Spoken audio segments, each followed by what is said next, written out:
ಪ್ರಯಾಗ್ರಾಜ್ನ ಮಹಾ ಕುಂಭಮೇಳದ ಈ ಪವಿತ್ರವಾದಂಥ ನೆಲದಲ್ಲಿ ನೋಡಿ, ದಕ್ಷಿಣ ಭಾರತದ ಈ ರೀತಿಯ ಗೋಪುರಗಳು ನಾವು ಎಲ್ಲ ಕಡೆಗಳನ್ನು ನೋಡ್ತೀವಿ. ಆದರೆ ಪ್ರಯಾಗ್ರಾಜ್ನ ಈ ಮಹಾ ಕುಂಭಮೇಳದಲ್ಲಿ ಈ ಗೋಪುರ ಇದೆಯಲ್ಲ, ಈ ಮಹಾ ಕುಂಭಮೇಳದಲ್ಲಿ ಇದೇ ಒಂದು ದೇವಸ್ಥಾನ, ದಕ್ಷಿಣ ಭಾರತದ ದೇವಸ್ಥಾನ, ಅದ್ರ ಜೊತೆಗೆ ಈ ರೀತಿಯ ಗೋಪುರಗಳನ್ನು ನಿರ್ಮಿಸಿ ಅಲ್ಲಿ ಹೇಗಿದೆಯೋ ದೇವಸ್ಥಾನ, ಇಲ್ಲೂ ಕೂಡ ಹೈದರಾಬಾದ್ನ ದೇವಸ್ಥಾನ, ಹೈದರಾಬಾದ್ನ ಲಂಗರ್ ಹೌಸ್ ಸರ್ಕಲ್ನ ಈ ಶ್ರೀರಾಮಚಂದ್ರನ ದೇವಸ್ಥಾನ ಇದು. ಈ ದೇವಸ್ಥಾನದ ಎಂಟ್ರೆನ್ಸ್ ಮತ್ತೆ ಒಳಗಡೆ ಗರ್ಭಗುಡಿ ಎರಡನ್ನೂ ಕೂಡ ರಿಪಬ್ಲಿಕ್ ಕನ್ನಡ ಇವತ್ತು ನಿಮಗೆ ತೋರಿಸ್ತಾ ಇದೆ. ಹೆಂಗಿದೆ ಅಂತ ಹೇಳಿದ್ರೆ, ನರಸಿಂಹಸ್ವಾಮಿ ಎದುರುಗಡೆ ಶ್ರೀಲಕ್ಷ್ಮಿ ಇದ್ದಾರೆ, ಒಳಗಡೆ ಹೋಗುವಂತ ಎಂಟ್ರೆನ್ಸ್ ಇದು. ಎಂಟ್ರೆನ್ಸ್ನ ಗೋಪುರ ಅಲ್ಲಿ ಹೇಗಿದೆಯೋ ಅದೇ ರೀತಿಯ ಸೃಷ್ಟಿಯನ್ನ ಈ ಮಹಾಕುಂಭ ಮೇಳದಲ್ಲಿ ಈ ದೇವಸ್ಥಾನವನ್ನ ನಿರ್ಮಾಣ ಮಾಡಿದ್ದಾರೆ. ಹೈದರಾಬಾದ್ ಮೂಲದ ದೇವಸ್ಥಾನ. ಈ ದೇವಸ್ಥಾನದ ಹಿನ್ನೆಲೆ ಅಂತ ಹೇಳಿದ್ರೆ, ಶ್ರೀರಾಮಚಂದ್ರ ದೇವರು ಸುಮಾರು 400 ವರ್ಷಗಳ ಇತಿಹಾಸ ಇರುವಂತಹ ದೇವಸ್ಥಾನ ಇದು. ಶ್ರೀರಾಮಚಂದ್ರ ದೇವರು ಹೈದರಾಬಾದ್ನ ಲಂಗರ್ ಹೌಸ್ಗೆ ಆ ಸರ್ಕಲ್ ಸಂಗಮ ಏನಿದೆ, ಆ ಸಂಗಮಕ್ಕೆ ಬಂದಾಗ ಅಲ್ಲಿ ಒಬ್ಬರು ರಾಜರನ್ನ ಭೇಟಿಯಾಗ್ತಾರೆ.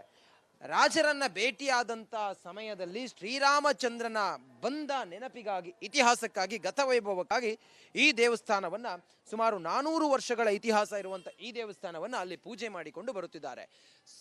ದಕ್ಷಿಣ ಭಾರತದೇ ಜನರೇ ಸೇರಿರುವಂಥ ಈ ಒಂದು ಬಿಡಾರ ಏನಿದೆ ಅಥವಾ ಈ ಟೆಂಟ್ ಏನಿದೆ, ಈ ಟೆಂಟ್ನಲ್ಲಿ ಸುಮಾರು 2,500ಕ್ಕೂ ಹೆಚ್ಚು ಜನ ಇಲ್ಲಿ ಉಳಿದಿದ್ದಾರೆ.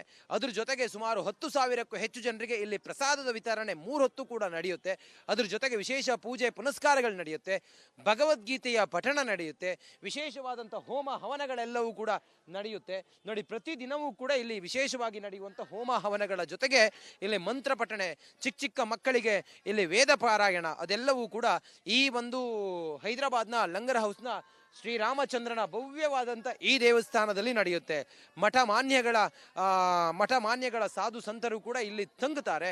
ಅದ್ರ ಜೊತೆಗೆ ಪೂಜೆ ಪುನಸ್ಕಾರಗಳು ಹೇಗಾಗತ್ತೆ ಅಂತ ಹೇಳಿ ನೋಡಿ, ಹೈದರಾಬಾದ್ನ ಈ ಲಂಗರ್ ಸಂಗಮದ ಈ ದೇವಸ್ಥಾನದ ಗರ್ಭಗುಡಿಯಲ್ಲಿರುವಂಥ ದೇವರು ಹೆಂಗಿದ್ದಾನೆ ಅಲ್ಲಿ ಹೈದರಾಬಾದ್ನಲ್ಲಿ, ಅದೇ ರೀತಿಯಾಗಿ ಇಲ್ಲೂ ಕೂಡ ಶ್ರೀರಾಮಚಂದ್ರನನ್ನ ಇಲ್ಲಿ ಪ್ರತಿಷ್ಠಾಪನೆ ಮಾಡಿ ಅಲ್ಲಿ ದೀಪ, ಪ್ರತಿನಿತ್ಯದ ಪೂಜೆಗಳೆಲ್ಲವೂ ಕೂಡ ನಡೆಯುತ್ತೆ. ಮಹಾಕುಂಭಮೇಳದ ಈ ಪವಿತ್ರವಾದಂಥ ಸಮಯದಲ್ಲಿ ಅಲ್ಲಿಯ ಒಂದು ಸಂಗಮ, ಸನಾತನಿಗಳ ಸಂಗಮ ಅಥವಾ ದೇವರ ಒಂದು ಕೃಪೆ ಇದೆಯಲ್ಲ, ಇಲ್ಲಿ ಮಹಾಕುಂಭಕ್ಕೆ ಆಗಮಿಸುವಂಥ ಏನು ಭಕ್ತರಿದ್ದಾರೆ ಅವರಿಗೂ ಕೂಡ ಸಿಗಲಿ ಅನ್ನೋ ಕಾರಣಕ್ಕೋಸ್ಕರ ಇಲ್ಲಿನ ಸಂತರು ಮತ್ತು ಅಲ್ಲಿನ ಸಂತರು ಜೊತೆಗೂಡಿ ಈ ದೇವಸ್ಥಾನದಲ್ಲಿ ಪೂಜೆ ಪುನಸ್ಕಾರವನ್ನು ಮಾಡ್ತಾ ಇದ್ದಾರೆ. ದಕ್ಷಿಣ ಭಾರತದಿಂದ ಯಾರೇ ಬಂದರೂ ಕೂಡ ಈ ದೇವರಿಗೆ ಅಥವಾ ಶ್ರೀದೇವರಿಗೆ ಬಂದು ನಮಸ್ಕಾರ ಮಾಡಿ ಹೋಗುವಂಥ ವಿಚಾರ ಇಲ್ಲಿದೆ. ಇದು ಈ ಮಹಾಕುಂಭದ ವಿಶೇಷ. ಮಹಾಕುಂಭದಲ್ಲಿರುವಂಥ ದಕ್ಷಿಣ ಭಾರತದ ಏಕೈಕ ಮಂದಿರ ಈ ಮಂದಿರವೇ ಶ್ರೀರಾಮಚಂದ್ರರ ಮಂದಿರ. ಇಲ್ಲಿನ ಸ್ವಾಮಿಗಳನ್ನು, ಗುರುಗಳನ್ನು ಕೂಡ ಮಾತಾಡ್ಸೋಣ. ಕನ್ನಡದವರು ಕೂಡ ಇಲ್ಲಿದ್ದಾರೆ, ಅವ್ರನ್ನು ಕೂಡ ಮಾತಾಡಿಸುವಂತ ಪ್ರಯತ್ನವನ್ನ ಮಾಡೋಣ.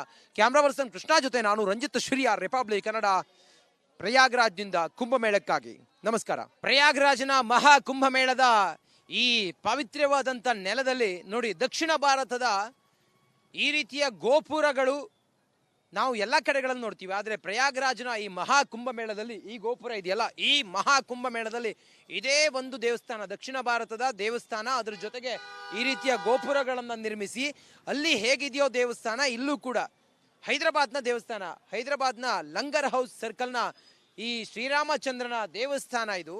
ಈ ದೇವಸ್ಥಾನದ ಎಂಟ್ರೆನ್ಸ್ ಮತ್ತೆ ಒಳಗಡೆ ಗರ್ಭಗುಡಿ ಎರಡನ್ನೂ ಕೂಡ ರಿಪಬ್ಲಿಕ್ ಕನ್ನಡ ಇವತ್ತು ನಿಮಗೆ ತೋರಿಸ್ತಾ ಇದೆ.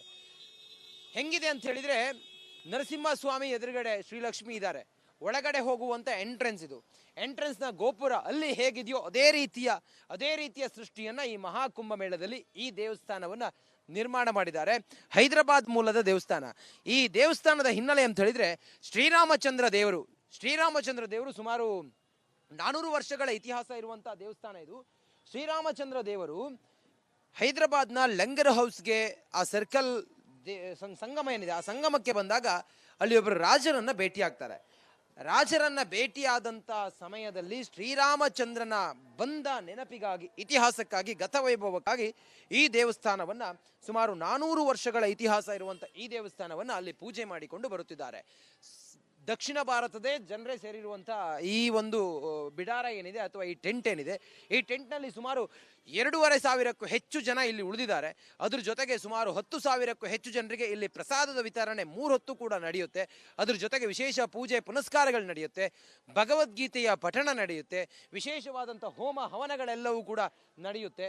ನೋಡಿ, ಪ್ರತಿದಿನವೂ ಕೂಡ ಇಲ್ಲಿ ವಿಶೇಷವಾಗಿ ನಡೆಯುವಂಥ ಹೋಮ ಹವನಗಳ ಜೊತೆಗೆ ಇಲ್ಲಿ ಮಂತ್ರ ಪಠಣೆ, ಚಿಕ್ಕ ಚಿಕ್ಕ ಮಕ್ಕಳಿಗೆ ಇಲ್ಲಿ ವೇದ ಪಾರಾಯಣ ಅದೆಲ್ಲವೂ ಕೂಡ ಈ ಒಂದು ಹೈದರಾಬಾದ್ನ ಲಂಗರ್ ಹೌಸ್ನ ಶ್ರೀರಾಮಚಂದ್ರನ ಭವ್ಯವಾದಂಥ ಈ ದೇವಸ್ಥಾನದಲ್ಲಿ ನಡೆಯುತ್ತೆ. ಮಠ ಮಾನ್ಯಗಳ ಸಾಧು ಸಂತರು ಕೂಡ ಇಲ್ಲಿ ತಂಗುತ್ತಾರೆ. ಅದ್ರ ಜೊತೆಗೆ ಪೂಜೆ ಪುನಸ್ಕಾರಗಳು ಹೇಗಾಗತ್ತೆ ಅಂತ ಹೇಳಿ ನೋಡಿ, ಹೈದರಾಬಾದ್ನ ಈ ಲಂಗರ್ ಸಂಗಮದ ಈ ದೇವಸ್ಥಾನದ ಗರ್ಭಗುಡಿಯಲ್ಲಿರುವಂಥ ದೇವರು ಹೆಂಗಿದ್ದಾನೆ ಅಲ್ಲಿ ಹೈದರಾಬಾದ್ನಲ್ಲಿ, ಅದೇ ರೀತಿಯಾಗಿ ಇಲ್ಲೂ ಕೂಡ ಶ್ರೀರಾಮಚಂದ್ರನನ್ನ ಇಲ್ಲಿ ಪ್ರತಿಷ್ಠಾಪನೆ ಮಾಡಿ ಅಲ್ಲಿ ದೀಪ, ಪ್ರತಿನಿತ್ಯದ ಪೂಜೆಗಳೆಲ್ಲವೂ ಕೂಡ ನಡೆಯುತ್ತೆ.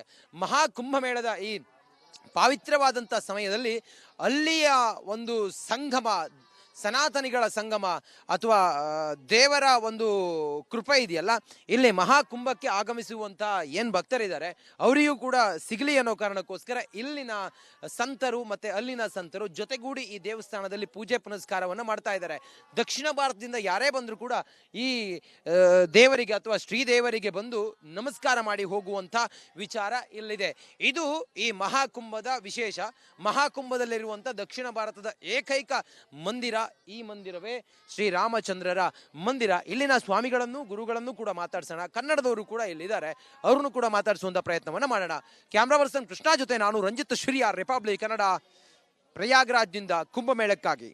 ನಮಸ್ಕಾರ. ಪ್ರಯಾಗ್ರಾಜ್ನ ಮಹಾ ಕುಂಭಮೇಳದ ಈ ಪವಿತ್ರವಾದಂಥ ನೆಲದಲ್ಲಿ ನೋಡಿ, ದಕ್ಷಿಣ ಭಾರತದ ಈ ರೀತಿಯ ಗೋಪುರಗಳು ನಾವು ಎಲ್ಲ ಕಡೆಗಳನ್ನು ನೋಡ್ತೀವಿ, ಆದರೆ ಪ್ರಯಾಗ್ರಾಜ್ನ ಈ ಮಹಾ ಕುಂಭಮೇಳದಲ್ಲಿ ಈ ಗೋಪುರ ಇದೆಯಲ್ಲ, ಈ ಮಹಾ ಕುಂಭಮೇಳದಲ್ಲಿ ಇದೇ ಒಂದು ದೇವಸ್ಥಾನ, ದಕ್ಷಿಣ ಭಾರತದ ದೇವಸ್ಥಾನ, ಅದ್ರ ಜೊತೆಗೆ ಈ ರೀತಿಯ ಗೋಪುರಗಳನ್ನು ನಿರ್ಮಿಸಿ ಅಲ್ಲಿ ಹೇಗಿದೆಯೋ ದೇವಸ್ಥಾನ ಇಲ್ಲೂ ಕೂಡ ಹೈದರಾಬಾದ್ನ ದೇವಸ್ಥಾನ, ಹೈದರಾಬಾದ್ನ ಲಂಗರ್ ಹೌಸ್ ಸರ್ಕಲ್ನ ಈ ಶ್ರೀರಾಮಚಂದ್ರನ ದೇವಸ್ಥಾನ ಇದು. ಈ ದೇವಸ್ಥಾನದ ಎಂಟ್ರೆನ್ಸ್ ಮತ್ತೆ ಒಳಗಡೆ ಗರ್ಭಗುಡಿ ಎರಡನ್ನೂ ಕೂಡ ರಿಪಬ್ಲಿಕ್ ಕನ್ನಡ ಇವತ್ತು ನಿಮಗೆ ತೋರಿಸ್ತಾ ಇದೆ. ಹೆಂಗಿದೆ ಅಂತ ಹೇಳಿದ್ರೆ, ನರಸಿಂಹಸ್ವಾಮಿ ಎದುರುಗಡೆ ಶ್ರೀಲಕ್ಷ್ಮಿ ಇದ್ದಾರೆ, ಒಳಗಡೆ ಹೋಗುವಂಥ ಎಂಟ್ರೆನ್ಸ್ ಇದು. ಎಂಟ್ರೆನ್ಸ್ನ ಗೋಪುರ ಅಲ್ಲಿ ಹೇಗಿದೆಯೋ ಅದೇ ರೀತಿಯ ಸೃಷ್ಟಿಯನ್ನು ಈ ಮಹಾಕುಂಭಮೇಳದಲ್ಲಿ ಈ ದೇವಸ್ಥಾನವನ್ನು ನಿರ್ಮಾಣ ಮಾಡಿದ್ದಾರೆ. ಹೈದರಾಬಾದ್ ಮೂಲದ ದೇವಸ್ಥಾನ. ಈ ದೇವಸ್ಥಾನದ ಹಿನ್ನೆಲೆ ಅಂತ ಹೇಳಿದ್ರೆ, ಶ್ರೀರಾಮಚಂದ್ರ ದೇವರು ಸುಮಾರು 400 ವರ್ಷಗಳ ಇತಿಹಾಸ ಇರುವಂಥ ದೇವಸ್ಥಾನ ಇದು. ಶ್ರೀರಾಮಚಂದ್ರ ದೇವರು ಹೈದರಾಬಾದ್ನ ಲಂಗರ್ ಹೌಸ್ಗೆ ಆ ಸರ್ಕಲ್ ಸಂಗಮ ಏನಿದೆ, ಆ ಸಂಗಮಕ್ಕೆ ಬಂದಾಗ ಅಲ್ಲಿ ಒಬ್ಬರು ರಾಜರನ್ನ ಭೇಟಿಯಾಗ್ತಾರೆ. ರಾಜರನ್ನ ಭೇಟಿಯಾದಂಥ ಸಮಯದಲ್ಲಿ ಶ್ರೀರಾಮಚಂದ್ರನ ಬಂದ ನೆನಪಿಗಾಗಿ, ಇತಿಹಾಸಕ್ಕಾಗಿ, ಗತವೈಭವಕ್ಕಾಗಿ ಈ ದೇವಸ್ಥಾನವನ್ನು ಸುಮಾರು 400 ವರ್ಷಗಳ ಇತಿಹಾಸ ಇರುವಂಥ ಈ ದೇವಸ್ಥಾನವನ್ನು ಅಲ್ಲಿ ಪೂಜೆ ಮಾಡಿಕೊಂಡು ಬರುತ್ತಿದ್ದಾರೆ. ದಕ್ಷಿಣ ಭಾರತದೇ ಜನರೇ ಸೇರಿರುವಂಥ ಈ ಒಂದು ಬಿಡಾರ ಏನಿದೆ ಅಥವಾ ಈ ಟೆಂಟ್ ಏನಿದೆ, ಈ ಟೆಂಟ್ನಲ್ಲಿ ಸುಮಾರು 2,500ಕ್ಕೂ ಹೆಚ್ಚು ಜನ ಇಲ್ಲಿ ಉಳಿದಿದ್ದಾರೆ. ಅದ್ರ ಜೊತೆಗೆ ಸುಮಾರು 10,000ಕ್ಕೂ ಹೆಚ್ಚು ಜನರಿಗೆ ಇಲ್ಲಿ ಪ್ರಸಾದದ ವಿತರಣೆ 3 ಹೊತ್ತು ಕೂಡ ನಡೆಯುತ್ತೆ. ಅದ್ರ ಜೊತೆಗೆ ವಿಶೇಷ ಪೂಜೆ ಪುನಸ್ಕಾರಗಳು ನಡೆಯುತ್ತೆ, ಭಗವದ್ಗೀತೆಯ ಪಠಣ ನಡೆಯುತ್ತೆ, ವಿಶೇಷವಾದಂಥ ಹೋಮ ಹವನಗಳೆಲ್ಲವೂ ಕೂಡ ನಡೆಯುತ್ತೆ. ನೋಡಿ, ಪ್ರತಿದಿನವೂ ಕೂಡ ಇಲ್ಲಿ ವಿಶೇಷವಾಗಿ ನಡೆಯುವಂಥ ಹೋಮ ಹವನಗಳ ಜೊತೆಗೆ ಇಲ್ಲಿ ಮಂತ್ರ ಪಠಣೆ, ಚಿಕ್ಕ ಚಿಕ್ಕ ಮಕ್ಕಳಿಗೆ ಇಲ್ಲಿ ವೇದ ಪಾರಾಯಣ ಅದೆಲ್ಲವೂ ಕೂಡ ಈ ಒಂದು ಹೈದರಾಬಾದ್ನ ಲಂಗರ್ ಹೌಸ್ನ ಶ್ರೀರಾಮಚಂದ್ರನ ಭವ್ಯವಾದಂಥ ಈ ದೇವಸ್ಥಾನದಲ್ಲಿ ನಡೆಯುತ್ತೆ. ಮಠ ಮಾನ್ಯಗಳ ಸಾಧು ಸಂತರು ಕೂಡ ಇಲ್ಲಿ ತಂಗುತ್ತಾರೆ.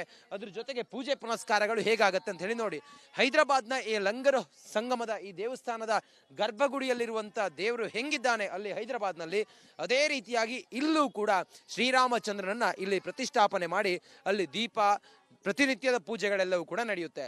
ಮಹಾಕುಂಭಮೇಳದ ಈ ಪಾವಿತ್ರವಾದಂಥ ಸಮಯದಲ್ಲಿ ಅಲ್ಲಿಯ ಒಂದು ಸಂಗಮ, ಸನಾತನಿಗಳ ಸಂಗಮ ಅಥವಾ ದೇವರ ಒಂದು ಕೃಪೆ ಇದೆಯಲ್ಲ, ಇಲ್ಲಿ ಮಹಾಕುಂಭಕ್ಕೆ ಆಗಮಿಸುವಂಥ ಏನು ಭಕ್ತರಿದ್ದಾರೆ ಅವರಿಗೂ ಕೂಡ ಸಿಗಲಿ ಅನ್ನೋ ಕಾರಣಕ್ಕೋಸ್ಕರ ಇಲ್ಲಿನ ಸಂತರು ಮತ್ತು ಅಲ್ಲಿನ ಸಂತರು ಜೊತೆಗೂಡಿ ಈ ದೇವಸ್ಥಾನದಲ್ಲಿ ಪೂಜೆ ಪುನಸ್ಕಾರವನ್ನು ಮಾಡ್ತಾ ಇದ್ದಾರೆ. ದಕ್ಷಿಣ ಭಾರತದಿಂದ ಯಾರೇ ಬಂದರೂ ಕೂಡ ಈ ದೇವರಿಗೆ ಅಥವಾ ಶ್ರೀದೇವರಿಗೆ ಬಂದು ನಮಸ್ಕಾರ ಮಾಡಿ ಹೋಗುವಂಥ ವಿಚಾರ ಇಲ್ಲಿದೆ. ಇದು ಈ ಮಹಾಕುಂಭದ ವಿಶೇಷ. ಮಹಾಕುಂಭದಲ್ಲಿರುವಂಥ ದಕ್ಷಿಣ ಭಾರತದ ಏಕೈಕ ಮಂದಿರ ಈ ಮಂದಿರವೇ ಶ್ರೀರಾಮಚಂದ್ರರ ಮಂದಿರ. ಇಲ್ಲಿನ ಸ್ವಾಮಿಗಳನ್ನು ಗುರುಗಳನ್ನು ಕೂಡ ಮಾತಾಡ್ಸೋಣ. ಕನ್ನಡದವರು ಕೂಡ ಇಲ್ಲಿದ್ದಾರೆ, ಅವ್ರನ್ನು ಕೂಡ ಮಾತಾಡಿಸುವಂತ ಪ್ರಯತ್ನವನ್ನ ಮಾಡೋಣ. ಕ್ಯಾಮ್ರಾ ಪರ್ಸನ್ ಕೃಷ್ಣ ಜೊತೆ ನಾನು ರಂಜಿತ್ ಶ್ರೀಯಾರ್, ರಿಪಬ್ಲಿಕ್ ಕನ್ನಡ, ಪ್ರಯಾಗ್ರಾಜ್ನಿಂದ ಕುಂಭಮೇಳಕ್ಕಾಗಿ. ನಮಸ್ಕಾರ.